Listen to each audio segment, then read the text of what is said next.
So I got a request a while back to describe how Norway approaches universal design when it comes to public websites. Now in Norway, universal design of websites is part of the law, and it means to ensure that we all have equal access to content that's on the web. And the law actually came into effect right before I started my doctorate. So it was really an opportune moment for me to look at the law and try to investigate the ways in which it was being implemented, so we could understand a little bit better about how the law was put into practice and in what ways it could continue to benefit society. And one of the first things I discovered is that a lot of people were really frustrated with the new law. And that's just because it was rather vague with how universal design was applied to websites. Because universal design is just basically the idea that everybody should be able to use a website equally. And so that's what the law prescribed. Make sure that websites are universally designed. So after a few years, the government decided to issue some regulations to support the law. And this is really helpful for businesses and the public sector and any other organization that wants to offer a service on the web, because then they can look at the regulations and get a better idea for what it is to comply with the law.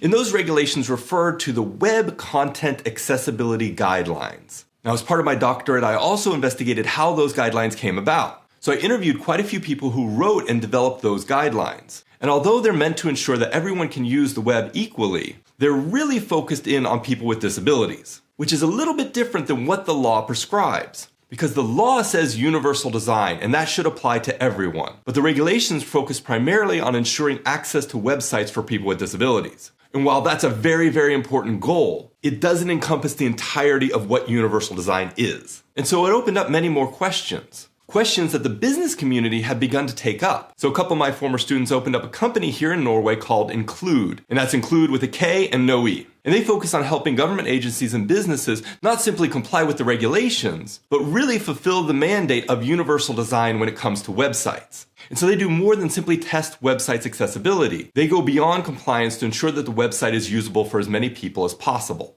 And another company called Inclusive Creation that I opened with one of my former students has begun offering universal design study tours here in Norway. And what these study tours are meant to do is offer people from outside of Norway a chance to come here to Oslo and learn a bit more about how we do universal design here. And while that's got a lot to do with the way we ensure websites are accessible for persons with disabilities, it also gets into broader issues about how we design society to ensure that marginalized groups can participate on an equal basis with others. And for me, that's one of the most exciting parts of living here in Norway, is having the opportunity to ensure that our obligations to promote universally design are put into practice.